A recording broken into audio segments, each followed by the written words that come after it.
నమస్తే, welcome to ఈహా TV. నేను సరిత. ఈ కాలంలో రాజకీయాల్లో సిద్ధాంతాలు లేవు, సిగ్గు అంతకన్నా లేదని చెప్పాలి. అధికారం ఎటుంటే అటు రయ్యిన ఉరకడమే నేతల పని.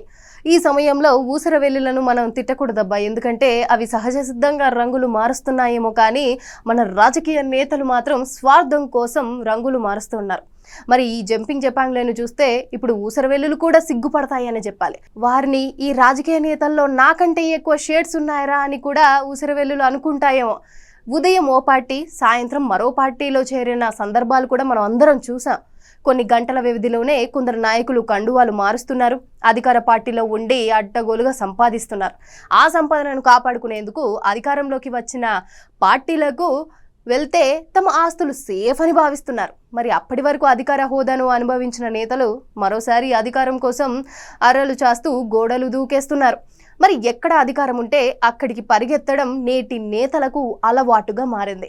ఒకప్పుడు రాజకీయ నేతలంటే సిద్ధాంతాలకు కట్టుబడి ఉండేవారట, మరి పార్టీ గీత దాటకపోయేవారు కాదు. మరి రాను రాను ఈ సిద్ధాంతాలను, కట్టుబాట్లను గంగలో కలిపేశారు. సిగ్గు ఎగ్గు ఏమాత్రం లేకుండా ఒక పార్టీ నుంచి మరొక పార్టీకి జంప్ అవుతున్నారు. మరి ఈ పార్టీ ఆ పార్టీ అని లేదు, ఏ రాష్ట్రం ఆ రాష్ట్రం అని కూడా లేదు.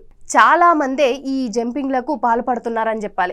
అటువంటి వారు తామున్న పార్టీలను ఆహా ఓహో మా పార్టీ గొప్పదంటే మా పార్టీ గొప్పదని గొంతు చించుకున్న నేతలు, మా నాయకుడు వీరుడు ధీరుడు సూర్యుడు అన్న నోళ్ళే అధికారం దక్కకపోయేసరికి కుక్కమూతి పిందెల్లా కుయ్యమనకుండా ఇతర పార్టీలకు ఎగిరిపోతున్నారని చెప్పాలి.